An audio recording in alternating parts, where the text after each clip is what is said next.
करतो. विद्यार्थी मित्रांनो, मी आपणास शिकवत आहे how to speak in English. इंग्लिशमध्ये कसं बोलावं यासाठी छोटे छोटे वाक्य देत आहे. त्या वाक्याची तुम्ही चांगल्या पद्धतीनं प्रॅक्टिस करा. आजच्या प्रॅक्टिस सेशनमधलं पहिलं वाक्य आहे, पंखा चालू करा.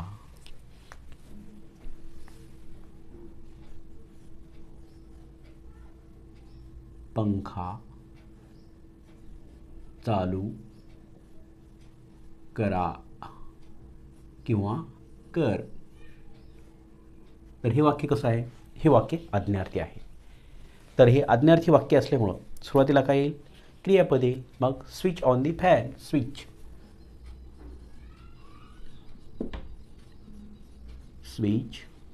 On the fan. पंखा चालू करा किंवा पंखा चालू कर. Switch on the fan. Switch हे क्रियापद आहे आणि क्रियापदानं सुरू झालेलं वाक्य हे आज्ञार्थी असतं. याच्यामध्ये आज्ञा केलेली आहे की पंखा चालू करा किंवा पंखा चालू कर. आज्ञा आहे, ऑर्डर आहे. टी व्ही चालू कर. टी व्ही चालू कर. हे सुद्धा कसं आहे? हे सुद्धा आज्ञा दिलेली आहे, ऑर्डर दिलेली आहे. Switch on the T V.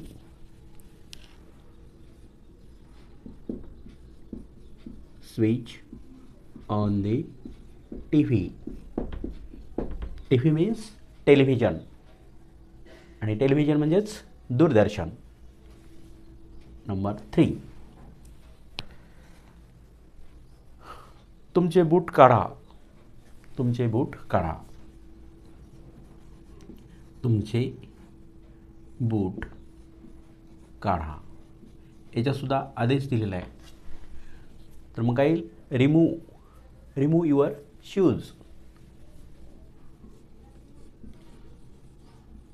Remove your shoes. Remove your shoes. तुमचे बूट काढा किंवा तुमचे पायतान काढून ठेवा. तुला रेनकोट आहे का? तुझा रेनकोट घाल. तुझा रेनकोट घाल. पाऊस ज्यावेळेस पडतो त्यावेळेस आपली आई किंवा वडील किंवा मोठे बहीण भाऊ सांगतात की बाबा तू तुझा रेनकोट घाल. तुझा रेनकोट घाल. तुझा रेनकोट घाल. Put on your raincoat. Put on your raincoat. Put on your raincoat. तू तुझा रेनकोट घाल. नंबर 5, तुझे नवीन शर्ट घाल. तुझे नवीन शर्ट घाल. तुझे नवीन शर्ट घाल. हे सुद्धा वाक्य आज्ञार्थी प्रकारामधलं आहे. Put on your new shirt.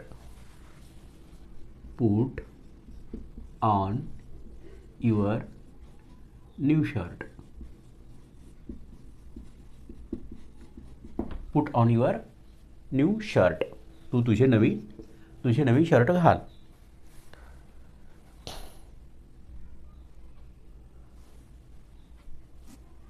Put on your shoes. तू तुझे बूट घाल. तुझे बूट घाल. तुझे बूट घाल. Put on your shoes. Put on your shoes. Number 7, light बंद कर. लाईट बंद कर. लाईट बंद कर. Switch off the light. Switch off the light. Switch off the light.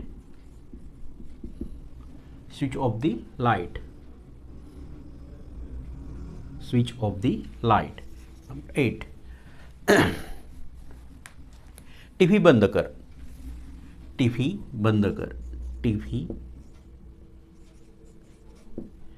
बंद कर. Switch off the TV. Switch off the TV.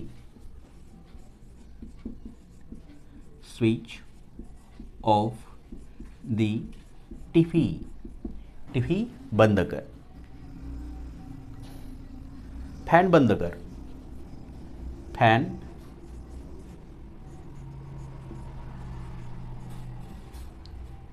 बंद कर. Switch off the fan. Switch off the fan. पंखा बंद कर. लाईट चालू कर. लाईट चालू कर. लाईट चालू कर. Switch on the light. Switch on the light. Switch on the light. Switch on the light. Light चालू कर. अशा पद्धतीनं हे आपण आज्ञार्थी वाक्य हे बनवत असतो. अशीच तुम्ही अनेक वाक्य बनवा आणि त्यांचा लिहिण्याचा आणि बोलण्याचा रीडिंग, रायटिंग अँड स्पीकिंग ही तिन्ही तुम्ही प्रॅक्टिस करा. या व्हिडिओला जास्तीत जास्त तुमच्या मित्रांना, नातेवाईकांना शेअर करा. त्याचबरोबर या व्हिडिओला लाईक करा. कमेंट बॉक्समध्ये कमेंट लिहा. त्याचबरोबर जे कोणी नवीन असतील त्यांनी सबस्क्राईबसुद्धा करा. Thanks for watching.